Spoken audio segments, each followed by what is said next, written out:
Welcome to Amidon Planet. Good talk, real learning, better teaching. I'm Joel Amidon. Let's get started. Today on episode 144, we're continuing our work of exploring ideas and conversations that lead to real learning and better teaching, but we're doing it in a slightly different way. I'm joined today by Dr. Gary Williams, who is interviewing me. We've had a number of episodes together. We talked about a number of different books.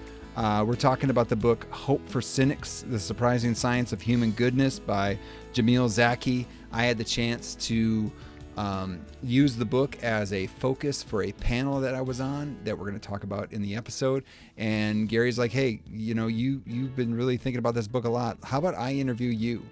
And so, yeah, we turned the tables a little bit. So a little bit different episode, but still, I think you'll enjoy the conversation. Before we dive in, if you enjoy Amidon Planet, the best way to support this work is to like, subscribe, and leave a review. It really helps others find these conversations. You can also share the podcast with a colleague, reach out with ideas or questions by sending me a note to joel@amidonplanet.com, or join my email list for updates and ways to engage further. And you know what? We're talking about the book. We're talking about Hope for Cynics. And on Amidon Planet, when we talk about a book, it isn't a book report. And this is definitely not a book report today. It is a conversation. What problem was a book wrestling with? What did it change in how we think? And most importantly, how did it shape what we do? And because, you know, if it doesn't move us toward better teaching, it's just information. So if you're interested in this book, I've got a link in the show notes. And if you use that link through Bookshop, it helps support the podcast and independent bookstores. All right, this is a long one, so thanks for being part of this gathering. Now let's get into today's conversation with Dr. Gary Williams on Hope for Cynics, The Surprising Science of Human Goodness by Jamil Zaki. Well, welcome back, everyone, to the Amidon Planet podcast. Good talk, real learning, better teaching. And that's right, I'm your guest host. You know, by the way, Joel, I don't know if you know this, but Radio Margaritaville, you can become a guest DJ. You submit your 5 favorite songs and you can become a guest DJ. So I think this is kind of the same thing. Like, Have you done that? I haven't yet. I seriously. Gary. And oh my gosh. Part of the reason is truth be told, part of the reason you might drop dead immediately after that. I know. But part of the reason is I cannot get to just the 5 songs that I want. Like, so that's where I've been struggling, but you know what? This opportunity will motivate me to do so. I believe it. But anyways, with that being said, to your audience, that is correct. It is Gary Williams who is actually going to be hosting Joel Amidon's podcast because Joel is our guest. Joel introduced me to the book The Hope for Cynics, which honestly, I have to tell you, was extremely, extremely challenging in a way that I did not expect. Of all the books that you and I have talked about and you've recommended to me, this is the first one that really created some significant dissonance for me while reading the book. And so, but in general, the book, Hope for Cynics, it's a book about trust, hope, skepticism, community, burnout, leadership, and what the impacts of cynicism can do to us in our professional lives. But what's even more important is you, my friend Joel, and the reason we're flipping the table is because you got to serve on an awesome panel and talk about this book. And so, like, that's the evidence for this podcast, because I think it's time for our listeners to hear how cool you are, as not just as the DJ of this podcast, but as an educator and a thought leader yourself. So I am here flipping the tables, and this may be my only top opportunity to ever do so. So I'm taking advantage of it. What do you think about that, Joel? Yeah, that sounds great. I'm excited. Like, it's nice. You know, sometimes it's nice to sit shotgun, you know? Yeah, you know, it is. Especially, you know, we both have had young drivers, you know, going through and like, absolutely. But at the same time, sometimes it's nerve wracking. you At know? that, speaking of the difference between cynicism and skepticism, that is definitely so. With that being said, Joel, hey, you know, I'm today. I'm Joel. I'm joined here by Dr. Joel Amidon, and tell me a little bit about yourself, and why don't you introduce yourself, and let's Wow. let the listeners get an idea of who There you we go. are and why you're here today. Yeah.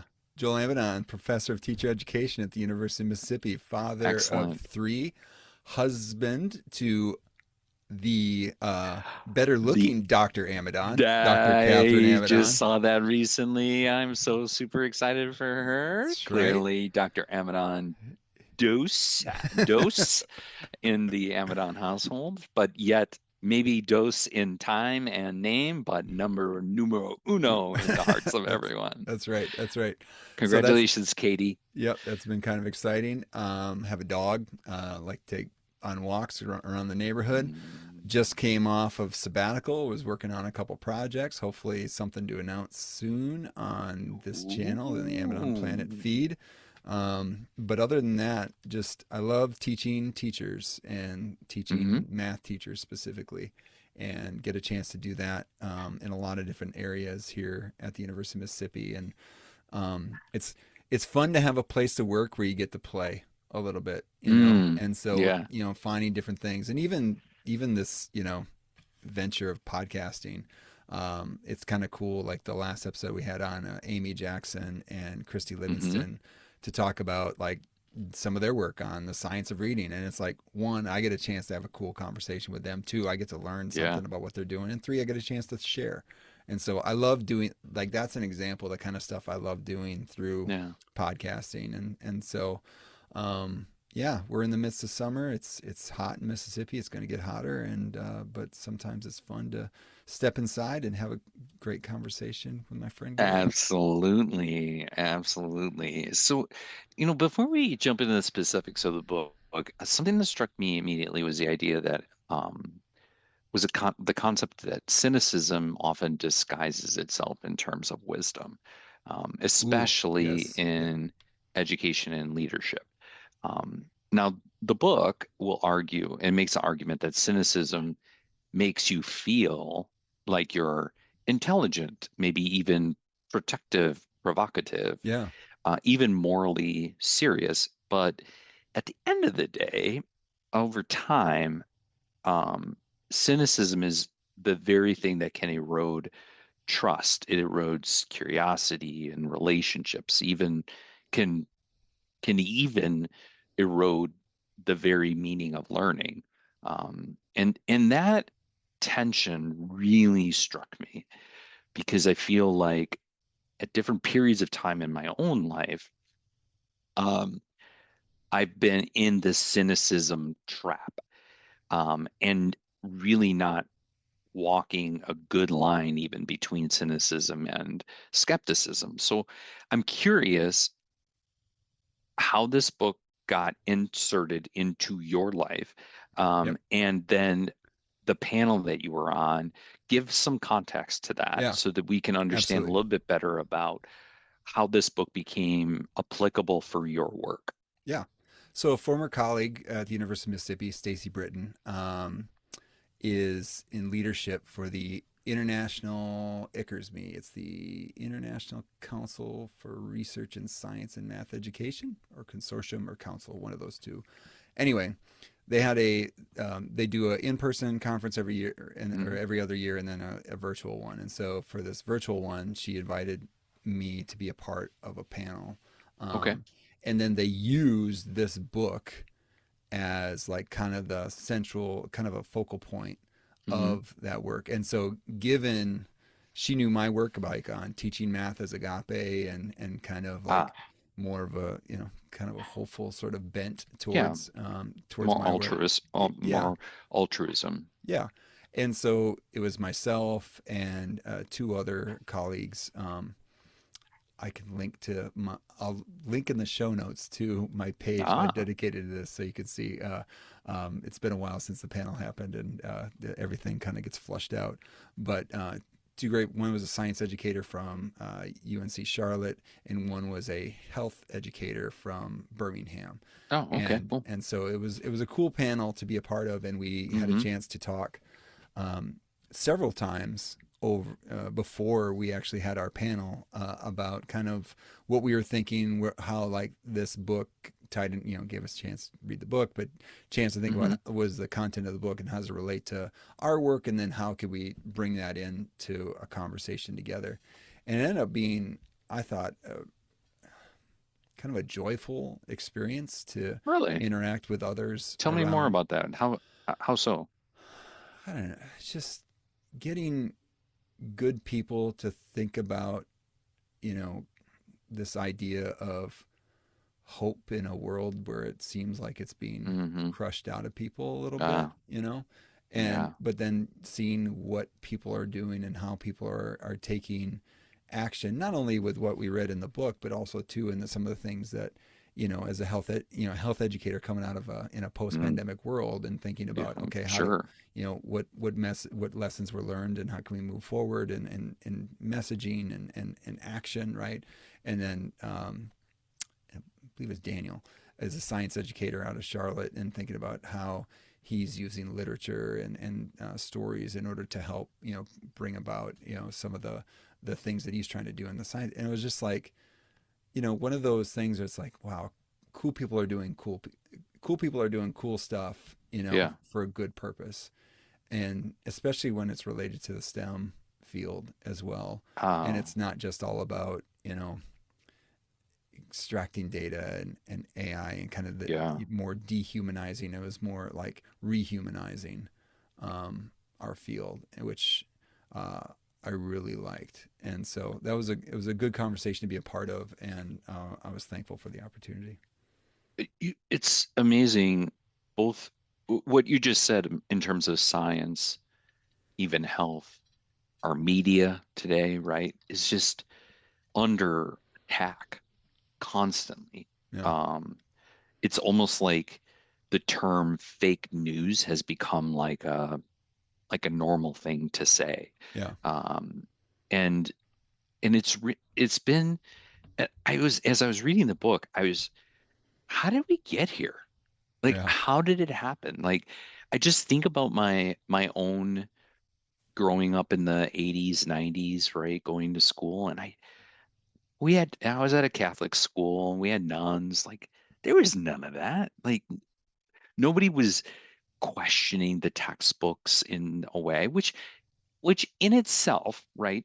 right. I can see, you see where the beauty of the the process of, really being a more scholarly person and having some very good skepticism about the things that you read and say, but my goodness, like, I mean, I back in our home state of Wisconsin, town of Watertown is in an uproar over a piece of music that they were gonna play at a play, but they weren't even singing the lyrics to. And I mean, just all this stuff that's just blowing up on us. And how In the for end, you, and also too, in the end, does that even matter? But anyway, keep going. yeah, Yeah, like, no, truly and truly, like, I mean, the bigger issue just is how did we get to this place where the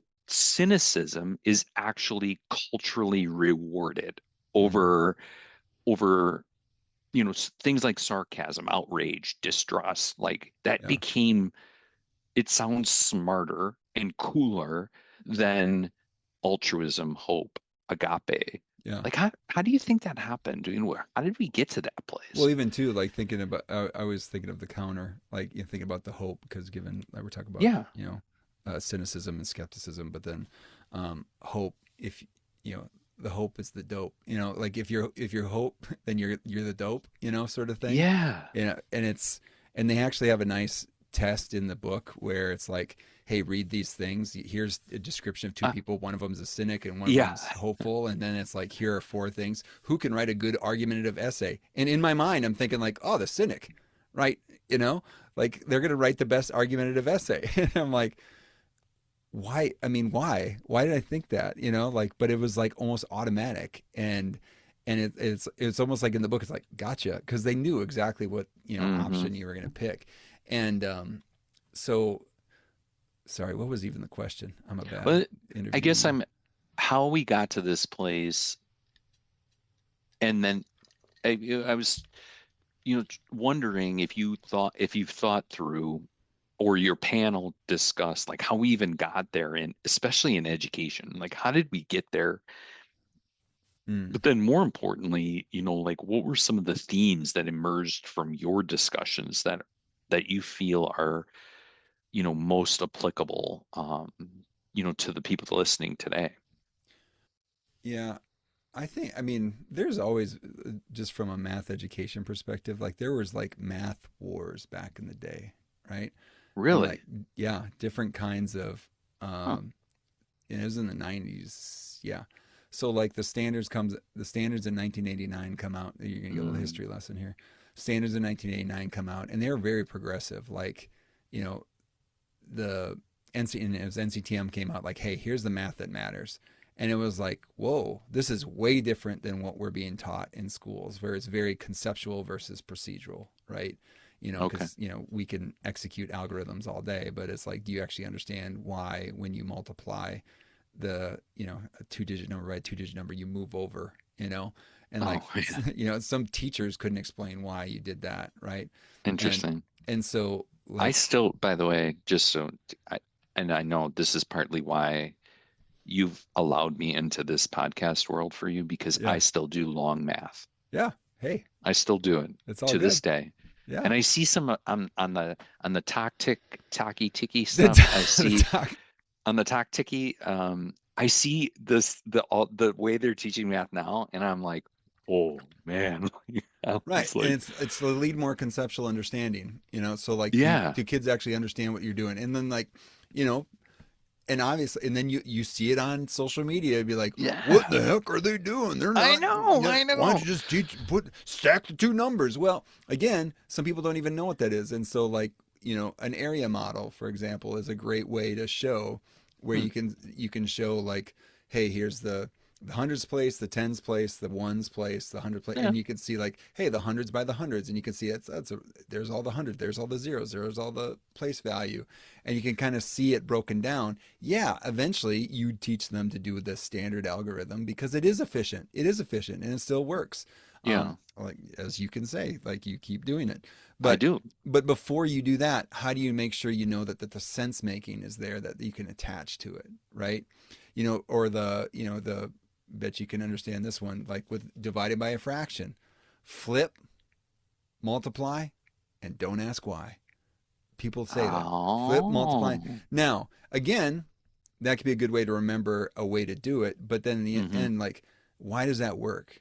Why does that make sense? Hmm. Versus, let's take the magic out of mathematics and make it more Yeah. conceptual. Because then also, too, when you keep moving on, like that area model that when you use to multiply three numbers by three numbers, now you can use that to multiply polynomials. And now that makes sense versus like Oh, when we were I haven't doing, heard I haven't heard about polynomials in a well, long time. remember when you were foiling, right? Oh my gosh. First outside, inside, last. And it was Yes. like, but guess what? That only works with a two by two polynomial. The area model I just talked about, you could use that with any size of Ah, polynomials. And so like, it might seem like there's not a lot, it's different. And a lot of people that are complaining are like, hey, the way it was worked for me. And I always want to say, did it? Do you love math? yeah, right. Do you No, love 100%. math? Right. It's a great point. Right. If you don't have an awesome relationship with math, then Speaking of cynical, yeah. I mean, there are people who to this day, like it can be a joke, like, oh, you like this as much you like your math class, right? Like, Right. Yeah. Exactly. I'm like, hey, I love my math class. I you love it. did, Yeah. Yeah. you did. And I can't say I did not like my math Right. classes. I think what I think one of the things that so this idea of healthy discourse, right? I mean, Mm-hmm. that's the point. Yeah. That is the part that I loved about this book, in that even in and of itself, it was creating dissonance, right? Like it was Right. getting you to think about this. But uh, health discourse has been around philosophically since the dawn of time. Like, I mean, it started with Jesus. I mean, Jesus himself Wow. I mean, it created, started as soon as the fire, they built the fire yeah, and they were sitting around looking at the fire and like, hey, ugh, they started right, talking to each exactly, other, right? 100%, 100%. And then you get into these philosophical debates, which, were, but we've gotten now, though, to this point, though, where being vulnerable is not okay anymore. Like Right. how we got to that place where, especially as as a teacher, an educator, a coach, like we have become so hypersensitive to the outcome that the process of failure, which by the way is one of the greatest processes to ever exist, Oh which yeah. is it doesn't work. How can we make it better? Right. But we have lost all patience. I mean, you can look at coaches getting fired. You can look at school districts that, are so hung up on a test score that they leave kids behind almost. Right.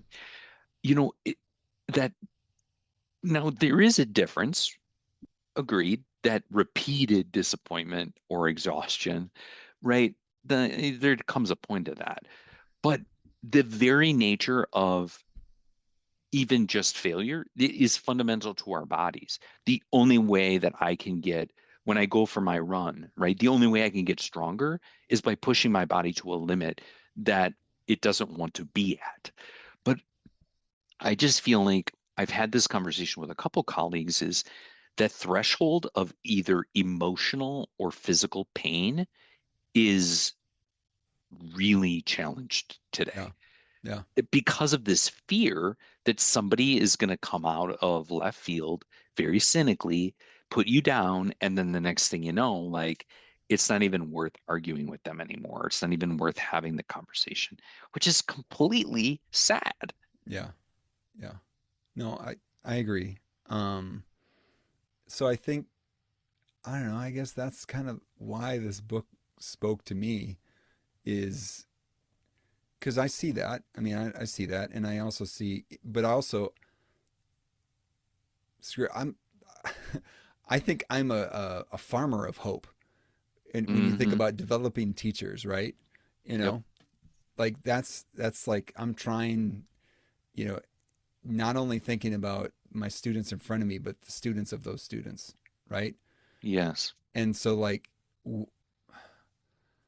how do I, position myself in the best way to not only, make sure I'm fueled to do that work, but Hmm. so that they're fueled to do the work that they need to do as I, well. so it's fascinating the term you used, the farmer, right? Yeah. Because I literally today was having a conversation with a colleague about the approach that I take to corporate recruiting. And I, of course, am an educator at heart. And so Right. I take a different approach. But one of the things that it's, do you find yourself like I do at times having to almost apologize for the way you do your work? Or even do you feel like, you know, you have to be something? Like there's pressure, constant pressure that I feel the dissonance I feel between the people that are skeptical of the way I do things, even though I know deep down, like I know it works, and B, I can prove it because it's lasted over time. While at the same token, it doesn't always work. And so because it's a foreign concept, right? The way that you teach or the way that you think of teaching, or even the way that I think of being a recruiter, it's such a foreign concept that people are instantaneously not only skeptical but cynical of it. The work that you feel like you've had, I mean, do you feel that pressure too? I mean, the pressure I feel is a little different. Like I'll teach an elementary math methods class where it's like it's a class that they need to take. They don't necessarily want to take. Oh, right? So prime example. I feel like I'm back in teaching ninth grade where it was the mandatory class that you had to go through. But I love that class because I get to I get a chance to shape their relationships with not only with mathematics but with the teaching of mathematics. And primarily the way that I do that is giving them space to do the thing that I want them to do, but in a safe place. So like we do a lot of practice teaching in our classroom where so it's not, you know, the we talk about the procedural versus conceptual understanding of math. And so like, you know, they can go direct instruct and model like, hey, everyone, write down this thing, write down these two numbers, one on top of the other. We're going to subtract them step by step. Here's how you do it. And like, yes, they then the kids have reproduced how to do one single problem. What I Hmm. want them to do is think like, hey, here's some, you know, here's a situation where last night the Spurs scored this, you know, scored more points than the Oh my Oklahoma gosh, what a City great Thunder. game. Did you What a watch that great game? game. Oh my gosh. I The people, okay, I digress for one Yeah, second. yeah. The people, uh, professional basketball is its own kind of thing And by the because way, it is. Gary is a very experienced referee, by the way, I basketball was, I referee. Yeah, was, I yeah. was, I Yeah, was, yeah. I was. Yeah, there is a big distinction between high school and college and then the pros, right? We always have to remember that, in the pros, it's a form of entertainment. So there's certain things people get torqued off about, like, the rules, you travel, you did this. But I will tell you, I have come to appreciate that specific genre of sport. For last night was unbelievable. Like, even the announcers at times were talking about how it was like, like knockout punch after knockout. And it truly was. I was like, what an unbelievable display of athleticism. But to the point, right? That's kind of like that. It's because I've challenged my assumptions about basketball. I'm not I'm not torqued off so much about the lack of, like, what it's missing. Like, people will often describe it as, oh, it's too physical, it doesn't follow rules, it doesn't do this. Whereas I'm like, like, I can suspend, I think what helps me is my love of professional wrestling. There Because there's a lot of I acting s- out there sometimes there too. is, Yeah. but I'm I find those things where I can suspend, like, I suspend disbelief. Yeah. Like, I can just suspend it and get lost in it and not judge it constantly. And bringing this back, I think that is a fundamental piece of what we're talking about here. Is one of the most helpful distinctions that the book gave me was that cynicism is often because you lack faith in other humans, whereas skepticism is a lack of faith in what we assume, or our assumptions, which is a Yeah. huge fundamental shift. So, like, if I could expand just a little bit more, and I'd like you to comment on it, which is, like, a cynical educator would say, well, kids don't care, parents are impossible, nobody wants to be held accountable. Whereas a skeptical one more would be like, well, what evidence do we have? Or what story do I not know? Or what conditions are shaping behavior? Yeah. I was doing a volunteer I volunteer for an organization called Close That Work. It's a phenomenal nonprofit here in the uh, Miami Valley, Dayton area. And we were doing, for this, they would be going into their junior year of high school. They're all local students here that are going to get summer internships. And we were doing a workshop for them to get them ready for the interviews, right? So the session, there was a money management one, there was a interview prep. I was in the resume writing workshop, and a student came in the door and fell asleep instantaneously. Mm.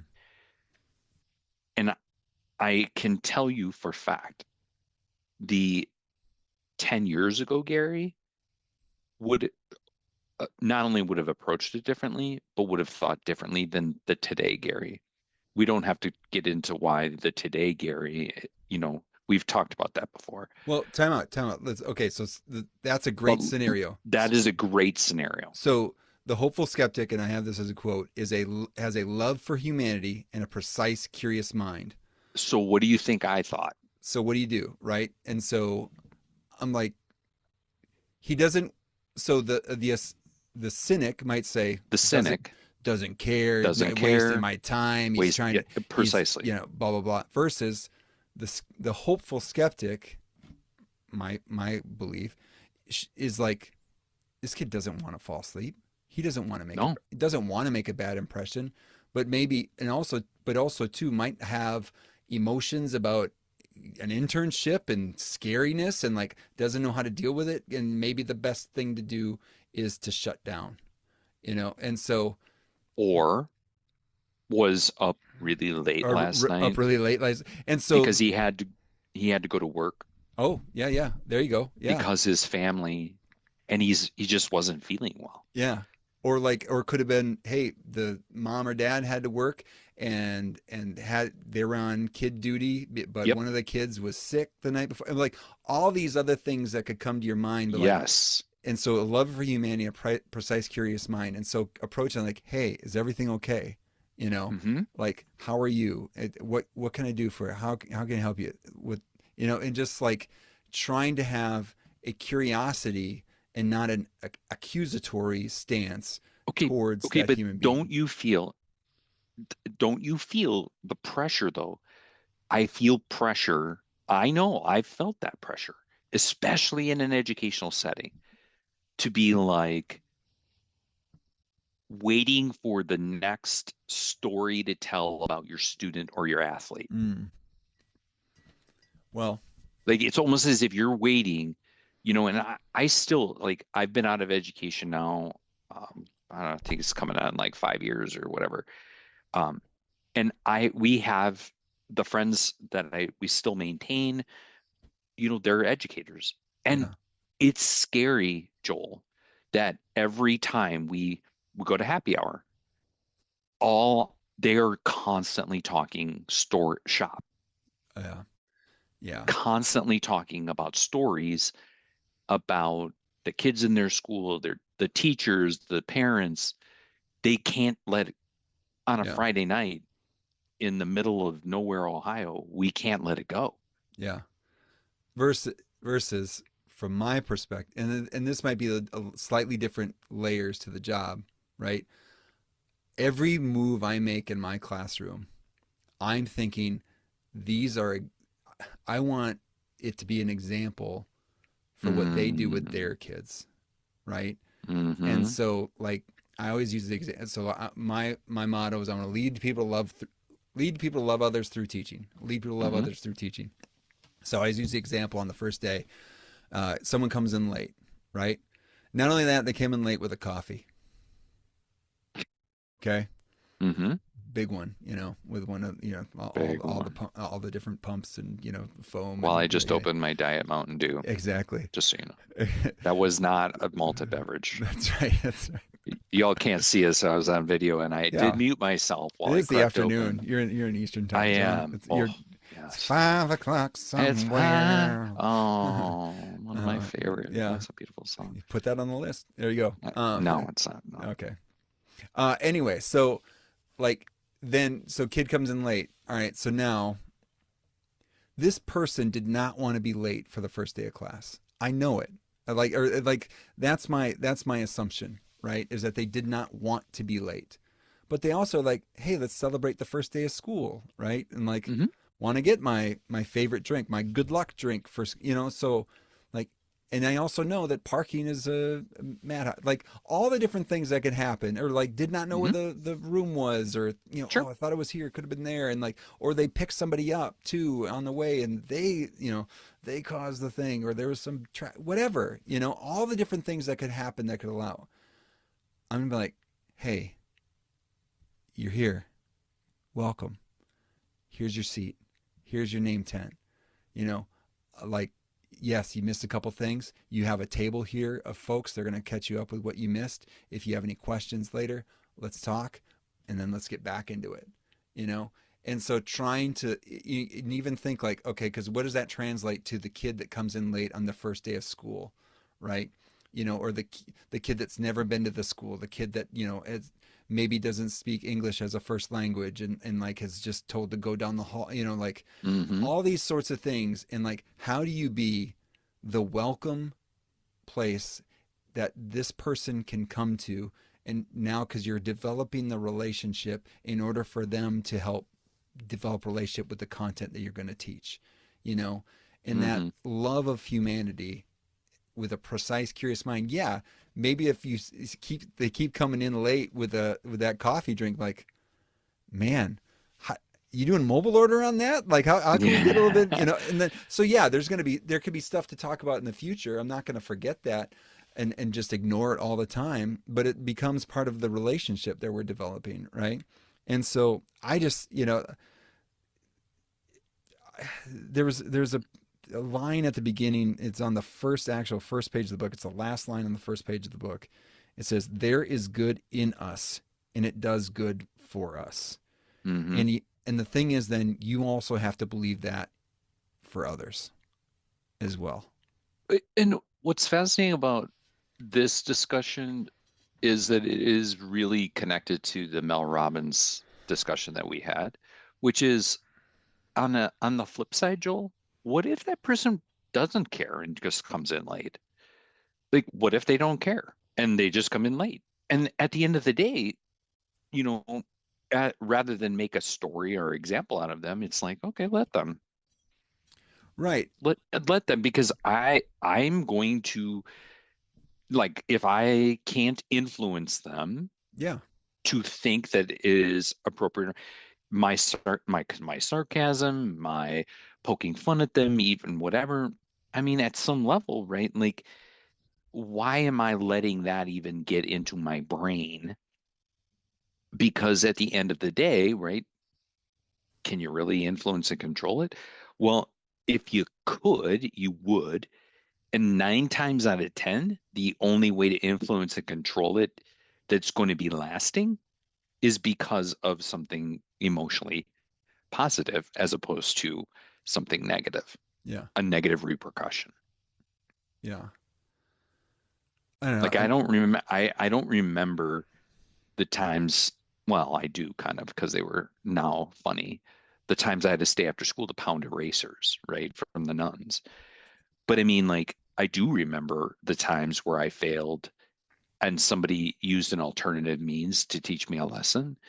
I remembered those lessons, Yeah. like beyond, like sucked into your brain. But the times I got chewed out for something or yelled at or whatever the case may be, it's like, meh. Like, you don't remember those times. Yeah. And Yeah. so, but I, Joel, okay, how then? How then? So you've been describing for us a little bit about what it helped you see in some of the learnings, but before we move on, I want to know, because this is something I really wrestle with, is how do you remain open and hopeful without becoming naive, especially as a teacher and educator where you've been burned before? Well, I think Because that, that's where I think I sense my own Gary, colleagues. that's the whole point of the book. Is like it's this the balance of hope is like faith in people, Okay, and but then it's real. faith in data and what has happened, right? Okay, but let's just play the game and let's be real. Okay.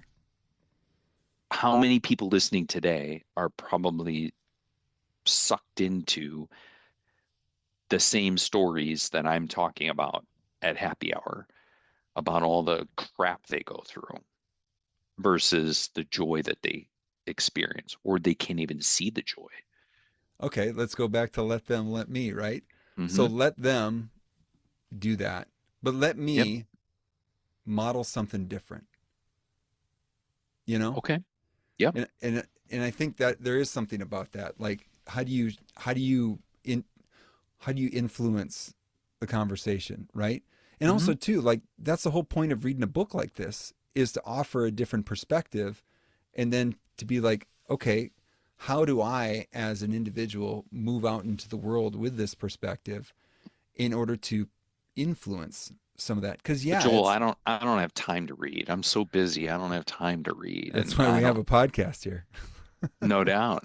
That's right. But Joel, seriously though, and I don't mean to be flippant by this, but this truly is the breaking point of this book because like at some level, right? Like thinking back, I am still at 52 years old feeling like I have to apologize for my methodologies, which are grounded in altruism and belief and positivity versus and where because people are so jaded. They're like, I don't even know how that works. Like, how can you live like that? Then I'm just like, well, how can you live the other way, right? Right. And I remember being sucked into that. And I was in a dark place. And we've talked about that on other podcasts. And Yeah. we're not going there. Like, because I'm not there anymore. We're back. Like Right. G-Dub's G-Dub's back in back. business. But but it was real. It was real Yeah. inertia. It was real, like that it was real. And I'm guaranteeing there's people listening right now that they're that person at happy hour that's telling those stories. Like, Joel, let's not be Pollyannish, but what's really possible? I guess I mean the some of the stuff that well,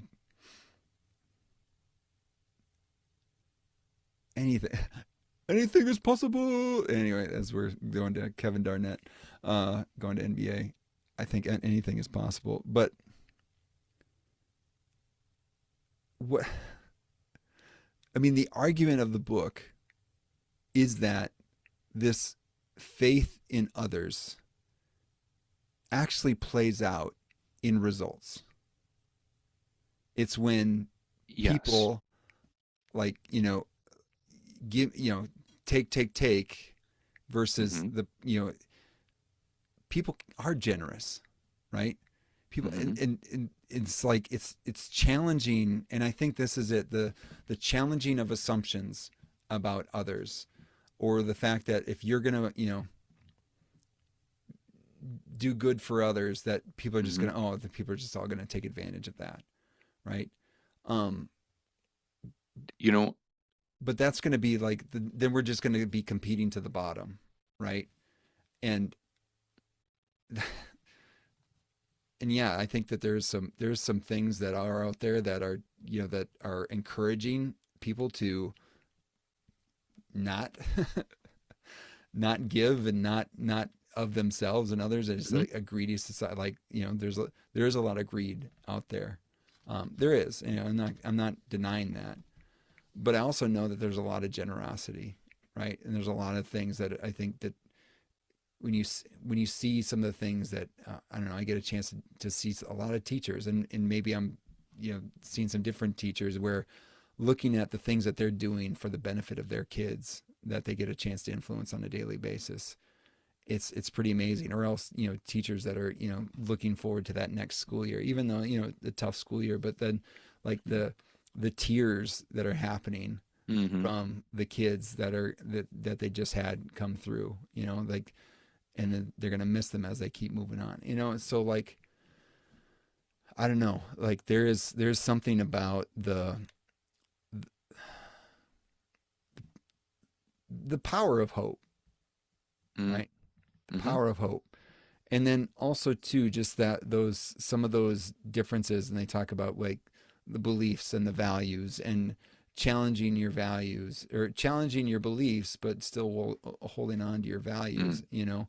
Very that sort true. of thing. And so there's, I thought there was just a lot with regards to helping me continuing to be hopeful in a world, because the author themselves, I think Gary was asking a lot of the same things that you're asking now, like, Yeah. And No, very true. and he was challenged by his friend Emil, I think his name Hmm. was, who was seemed like an amazing person who died early because of cancer. But you know, thinking about the amazing influence that friend had in his life to continue to struggle and move on and Yeah. actually put a book out into the world to get us even talking about this stuff. It it's fascinating to think about that in my own life's journey, I didn't start cynical. I started very altruistic and skeptical, and then became super cynical. And then I had a life event. And the question I come back to is, would the 52-year-old Gary today be as productive if he hadn't had that trauma life event Mm-hmm. that got me to realize that it was in my own cynicism that I became counterproductive to myself and everyone around me. Yeah. And and yet and so but sans that life event, would I have changed? I don't know. I mean, I can't answer that. I mean, I definitely Right. was going down awful paths in terms of emotionally and physically and psychologically and those things. But when I hear people talk about, even things like hard skills, soft skills, right? It drives me nuts thinking about how much harder it is to develop these types of soft skills that Right. truly are, I like to call them now human skills because they're not soft. But but when I Yeah, it's an then this unfortunate is name because it again, is it dope, cynic, hard. exactly. We want hard abs. We don't want soft Yeah. bellies. Well, yeah, I Yeah. don't know. But Joel, the thing that the thing that brings this concept a little bit more, I don't know, full circle is just this notion that, like when you mix altruism with skepticism, you become a powerful opponent of cynicism. Well said. And I think that's the because argument at of the the book. that is because at the end of the day, right? At the end of the day, most cynical people have created an alternative narrative. Mm. And when confronted with facts, more often than not, the cynic does not change, or they can't argue because when you mix those, when you have this really good kind of mixture of healthy skepticism with this altruism and hope, it truly is powerful, but you have to be intentional about doing it. Yeah. And so, like, when you think about what what's something what has or will this book change about your teaching? Like, how will you maybe how would you redesign something that you did? Or how do you think this book's going to help facilitate your teaching, not just what you believe? Yeah. So I think this book came at a good time because it's right when, um, obviously the AI revolution is Mm, upon us, and how does that work within a teacher education program? And the cynic says, like, how do we put all these protections? How do we hmm. lock down browsers? How do we you know Stop people from stop, using it, stop yeah, stop. like literally, Right, exactly. because it's going to take our jobs, Right, all of our jobs. exactly. And that's a cynic saying that, right? Hmm. Versus a love for humanity and a precise, curious mind. So my brother-in-law uses AI with the vets, and what I like is that he talks about like returning humanity to the profession, Hmm. right? And talks about how a lot of vets are depressed and things because Mm. of some of the work that they do. So how do you get them working at the top of their degree, and how do you get them doing the things that they love, and then using the AI to offload some of the Hmm. other stuff? And so I like thinking about that. And so what does that look like from our perspective in TE? And so taking that perspective and thinking about, okay, so what are the tools we have available? What tools will they most likely have available in their positions? And then seeing like, okay, how do we leverage those tools in ways that help them do a better job at what we want them to do, for example, the Hmm. kinds of math that we're teaching. And so even the kinds of things that we get them to notice, like what are the kids interested in, what are some of their lived experiences, what are some of Hmm. the things, and how can we use those. And sometimes it's hard to think about how to leverage those. So okay, so let's use the AI tool to be like, hey, let's make some warm-up problems that are dealing with that are addressing this standard. You could say addressing the standard using this context that a lot of my kids are interested in. So whether it's Memphis Grizzlies basketball, or the latest Trinidad Chambliss Hmm. box score from the previous football game, right? All these sorts of things that you can then you know now we're starting to cook a little bit, right? Yep. And but we're bringing more humanity. We're now using this tool so that kids can see themselves in the mathematics, or they're learning more about their community through the mathematics. Mm.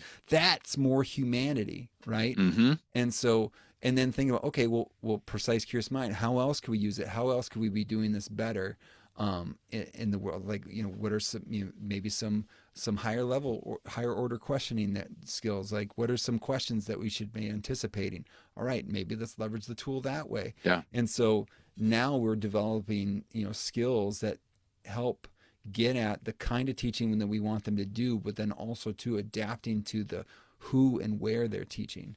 And so, Mm. you know, that's that's the kind of thing that, and also too, being a hopeful skeptic and be like, but maybe it's not the best question. Like all of a Right. sudden, like, hey, the that those numbers don't quite make sense for Trinidad Chambliss. He's awesome, but he's not that awesome. Like Yeah. that's like a epic awesome. Or so like thinking about not just completely trusting it, right? And so having that 80% mentality of like, I put in the prompt, I thought about it, now thinking about, well, hey, what came out of it, and how do I adapt it even better to meet my needs within the classroom? And so those are sorts of the approaches that I'm thinking about. How do we best use the tools and devices that we've been given in order to do the job that we've been asked to do, but then not being scared of it, you know, Yeah. like like, oh my gosh, they're gonna just put this in and Mm. regurgitate this essay. Like, one, I would be asking, well, are essays really all that important for us in as being Yeah. teachers? Unless you're an English teacher, obviously, like how to write essays and Yeah. good stuff. But like, what are the kinds of things? What are the authentic things that we're having them do in order to say like, hey, I know how to teach elementary kids mathematics? So So it's it's a interesting. rethinking. Your AI point is really fascinating because in my line of work as a recruiter, it's the number one profession that seems to be on the list for being replaced by AI. Oh, we can have an automated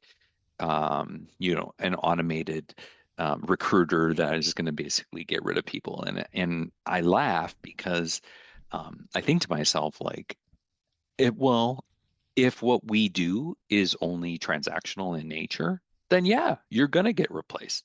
Yeah. But if you, in terms of the way I approach recruiting, where you're really trying to help, mitigate, you're trying to find a way to provide opportunity, right? And really see the possibilities in a human and a business and vice versa, that cannot be done by a computer. But if you're going to only be transactional, then so be it. And to your point, there are still a lot of people very, very cynical of AI, and to the point where I love my AI note taker, like love it to death, like absolutely. And I feel like I have to almost apologize before every call, and we have to now ask permission, which is fine. I mean, it's all good, but you have Right. to ask permission. Are you okay with my note taker being on?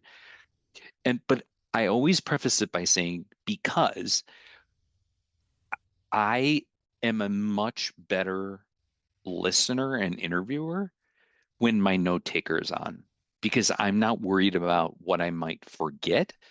I Yes. am actually listening and responding and getting more out of those conversations than I have ever before. And there are people like, well, the summary is garbled up and this and that. I'm like, but it's close enough. Yeah. Like it's just look at your notes. Go back to, I mean, I can think of my, right?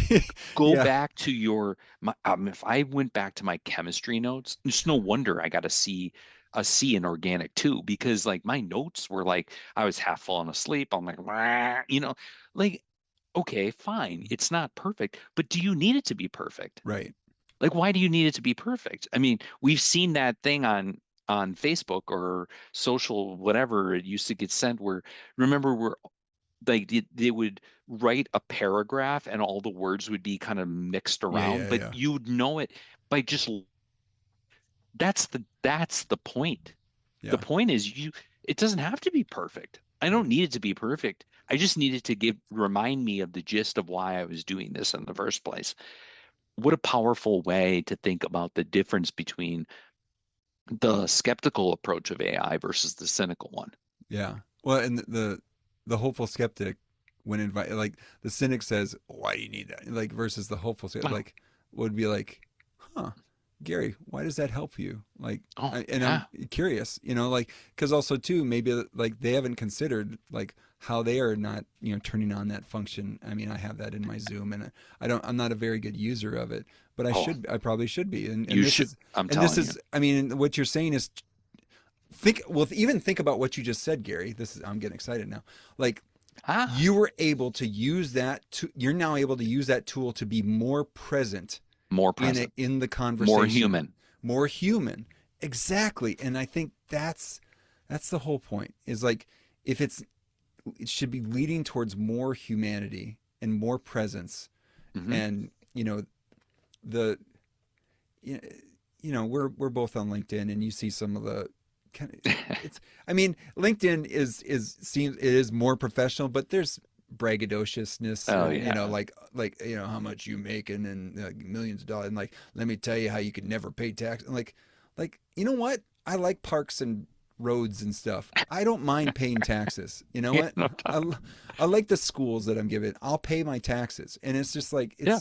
it's kind of dumb. Like anyway, getting Well, off you on a rant there. think about like I do the Wednesday word, right? And so it's it's only human nature that when my weekly report on LinkedIn comes out about how many impressions I had, that you don't look at it, Yeah, right? Like you're gonna look at it, but that's not why I do the Wednesday word. I yeah, do it because I'm hopeful that a person is gonna listen to Yoda or Forrest Gump and be like, oh my gosh, she's so right. Like that's so because we all just need inspiration from different places. And the thing that is forever going to be embedded in my brain is the idea that you talked about farming, and farming's the same way. They don't know the crop's going to come up. They're hopeful. They're hopeful yeah, that it's going to. And just like when I post something, at the end of the day, like I just want one person, hopefully, to listen to that and just be like, huh, I never thought about a box of chocolates. You're right. There's way yeah, too many options in this box, right? And yeah, maybe I just need to make a decision. And you don't always know the person. In fact, I guarantee as teachers and coaches, or even social media influencers like we are with our podcasts and Wednesday words, you don't know that you don't know, but you hope it does. And you know it does because all of a sudden, out of nowhere, somebody will message you and say, I was, I've been struggling with this. And so I decided to reach out. And it's like, great. yeah. they not one time liked or commented on anything that I posted. But when they come out of nowhere, you're like, huh, so it is working, isn't it? Yeah. Yeah. Dave Coffey from Michigan, he listens often. Shout out to Dave. Um, Shout out, Dave. and Dave's got a podcast called Teaching Like Ted Lasso. Oh, fun. Yeah, which is fun.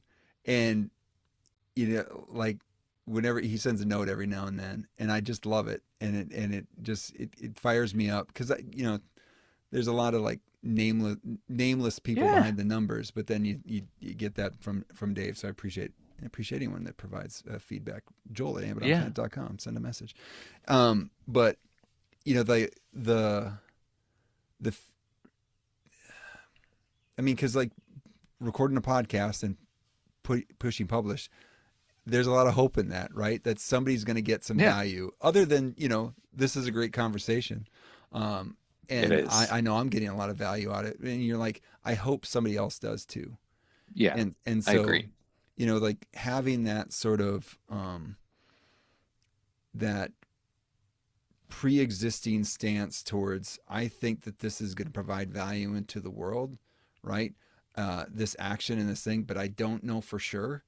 Like Mm-hmm. that's where hope lives, right there. Mm-hmm. And so and same thing for the these teachers that we just graduated. Like, man, they were some awesome, like we had some awesome, like especially the secondary math ed, there was a group that I had a chance to interact with. They were all awesome, and it was like, Mm-hmm. you know and yeah, I hope that they go lead some awesome classrooms, and like the data shared, that I've received in all my interactions with them say like, yeah, this is going to be true, but I it's not for sure, right? It's not No. for sure. So, you do the best, and like the same thing with what you're doing with like, trying to find great fits for people and companies and putting them Yeah. together, and you're like, you know what, this is hopefully the best place for you, and but maybe it's not, maybe it is, but like, hey, we're gonna lean towards the lean towards the positive side of that. Absolutely. And the thought, and this is, we could spiral for days on this part of the conversation, which is, the thought that you're going to be in your career forever, right? That is a very, altruistic mindset, but it doesn't, in some ways it's like, but whatever time you have, make it valuable, right? If Mm-hmm. you're there a year, if you're there 2 years, maybe this isn't the perfect situation, but there's a reason why you're looking. There's a reason why you're trying to find something different, right? Um, you know, and so whatever it is, it's okay. Yeah. Like let it be okay. And let the hope of where it may spring you be the motivation as opposed to running away from something, run to something. Do you find that you're well, I'll just say that my own perspective of you is Hmm. that you had an infectious like attitude that I wanted to be around, I right? did. And I think that that's true for people that that hopeful skeptic out in the world, right? Hmm. I think that it's like there is something infectious about it. And yeah, Yeah. there's a lot of people that, want to counter it, and there's the, like we talked about some of those things with the cynic, like being seen Yeah. as the smarter one, the one that, maybe is the, is ruthless enough to get the job, like versus, Hmm.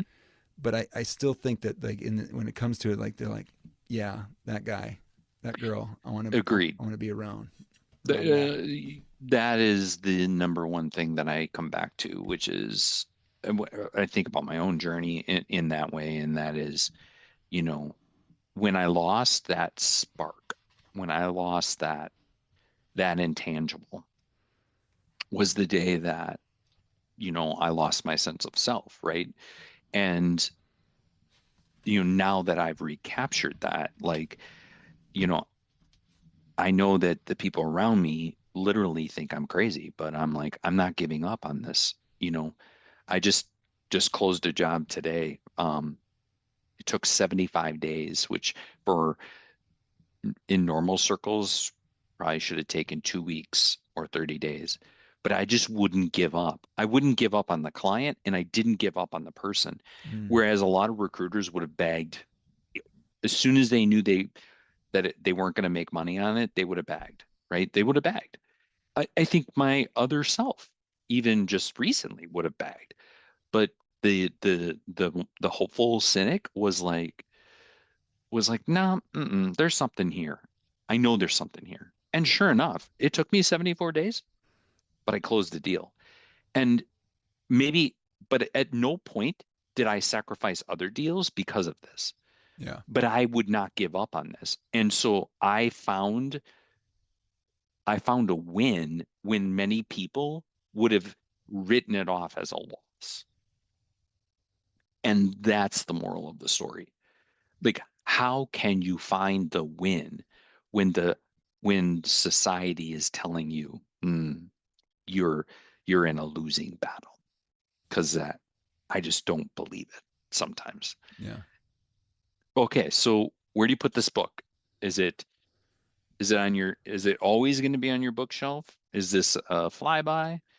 Or is this kind of like when you have those moments, are you going to go back to it? What do you think? I got a lot of flags in the book, so Okay.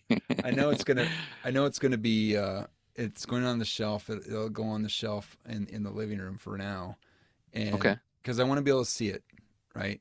I want to be Yeah, able to see it yeah, because yeah. like at times like I want to pull it down. Like there's books like there's a book called Thirst that I'm thinking about pulling back down. It's by Scott Harrison who Mm. started Charity Water Okay. and like had a rough kind of youth and then led to him with like I'm gonna raise money to make sure everyone has water and and has done it in really creative ways Really? and it's like one of those books that's like there's a guy with a purpose and he's trying to live it out Yeah. and so it's like I like seeing that thing and so I know that this is gonna go up there by Thirst and so Cool. but yeah so I think it's a core text because it also lines up with kind of my sort of general ethos about like why I do what I do. So, Yeah. and that's probably why Stacy picked me to be on that panel. So, Yeah, yeah, yeah, yeah. No, no, there's no doubt about that. I'm sure she's a very wise person to do so. All right. So, before we land our conversation, I always like to ask two things. I was ready. I'm ready, dude. yeah, I there you told you I go. was going to be ready. Okay. Yeah, there we go. What's something you've been learning lately that's shaping your current teaching? I forgot how powerful reading is. Like, Yeah. sometimes you get so busy and like I Mm-hmm. want to read and I have, so many books. But one thing over sabbatical is I started every day with like 30 minutes of reading. Cool. And I know I can't continue that, but I want to keep it like a first things first sort of priority. If it's 5 minutes, 10 minutes, whatever, to just dive into a book. And so, I mean, I've crushed. Like I got a list here of like 10 books that Mm. I've put down over the last, and some pretty hefty ones. And it's like all those ideas and things and are now start bouncing off of each other and like able to be and I feel sharper. I feel like I'm growing. It's like putting some new fertilizer in the ground. Yeah. So yeah, reading it bringing that brings ideas to the table that then informs my teaching. That's awesome. Um, I the other day I was on a call with a client, and um, I always like to ask them, like what informs their decision making? Mm. Like what types of questions do they use? And this again, this will probably show you that just the difference between me probably and other people is he said, well, I'm reading this book called The First Time Sales Manager. And so, and it's interesting how some people are like, oh, he's using a book, Hmm. right? Oh, if it doesn't fit the book, right? And so I was like, oh, of course, different approach. I'm like, oh, that's really cool. Who's it written by, whatever. And I said, oh, you know what? I'm gonna give that a read. I'm gonna give that a read. And I did, like literally powered through it. Um, and even though I'm technically not a sales manager, I just learned a ton. Not, I learned a ton of different things. more importantly, I learned how he's thinking. Yeah. And so I interviewed a potential candidate of his under that under that umbrella Huh. with that lens. And it'll be interesting to see what the outcome is because in I don't I want to foreshadow it positively by this guy hits many of the things that are in that book. Mm. I hope that he'll be able to translate that.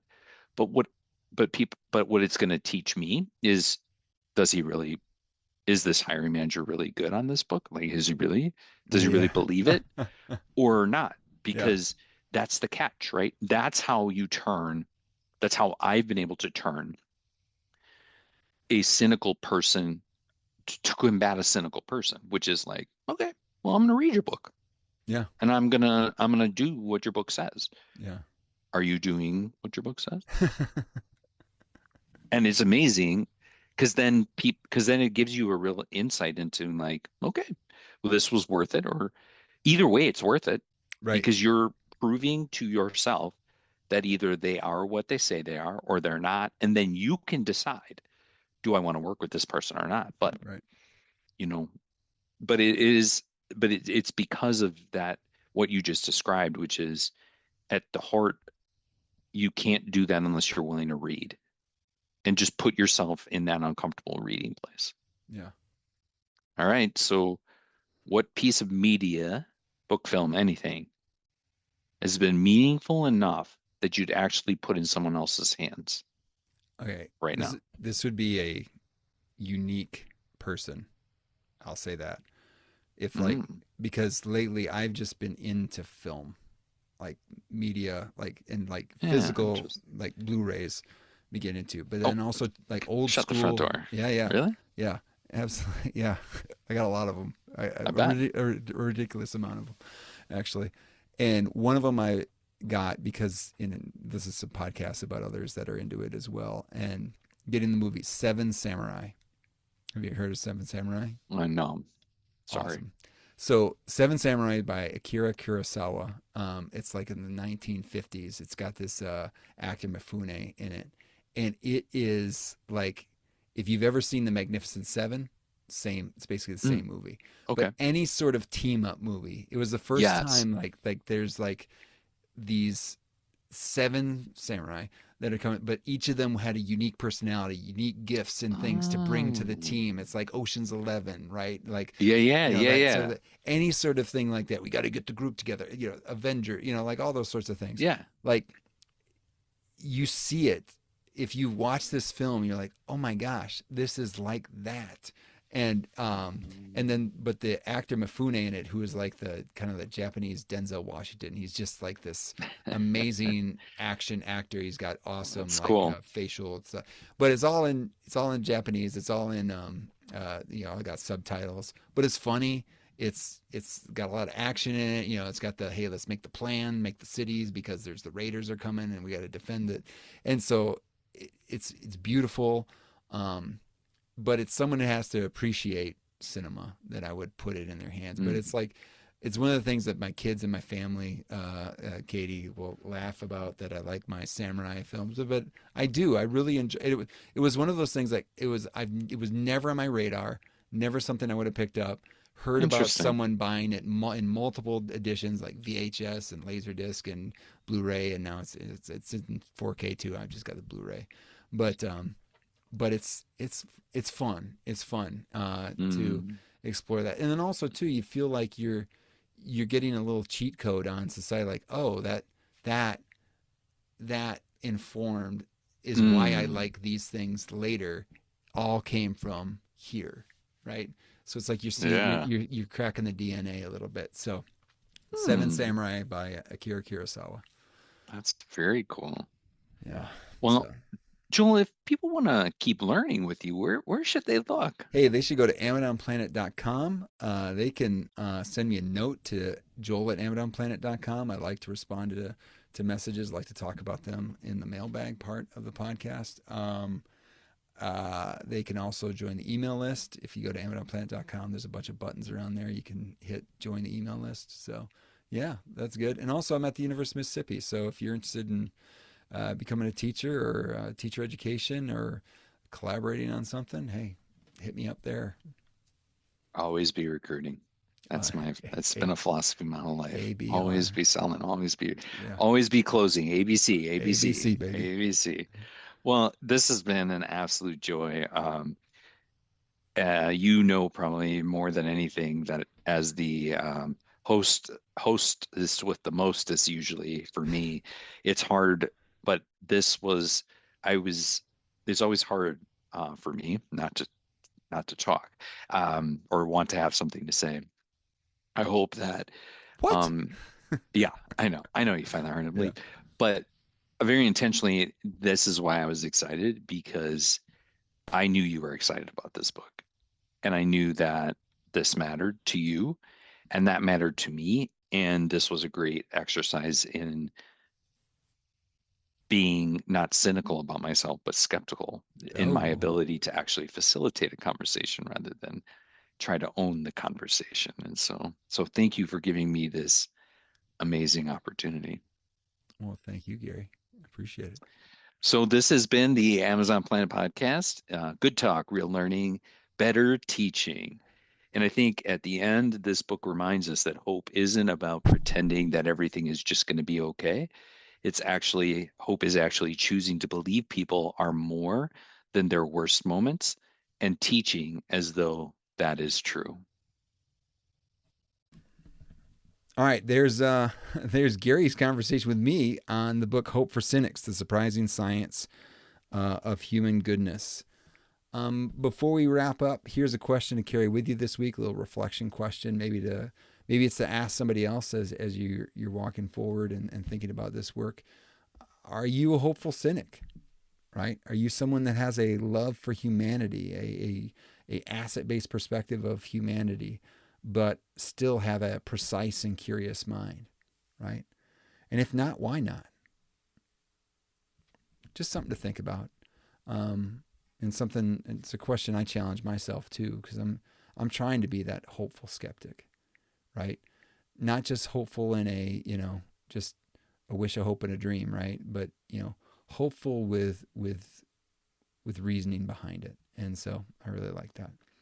We did the physical meat of the episode, Seven Samurai by Akira Kurosawa. It was Gary already talked about that, so we'll put a link to that, a little trailer if we can find it in the show notes. Again, just a way to be more present with each other, that some of that physical media stuff. So that's going to do it for today's conversation. Show notes are available at amidonplanet.com/episode 144. Thank you so much to Gary for this little experiment of kind of turning the tables a little bit, but also just for sharing their time and expertise and perspective on the book. Thanks to Matt Mifflin for the music in this episode. And if you enjoyed this episode, please subscribe, leave a review, or share it with a colleague. It really helps more folks find these conversations. You can also reach out with ideas, questions, or opportunities by sending me a note to joel@amidonplanet.com or join the email list to stay connected and keep the conversation going. Thanks again for spending time on Amidon Planet. Good talk, real learning, better teaching. Peace.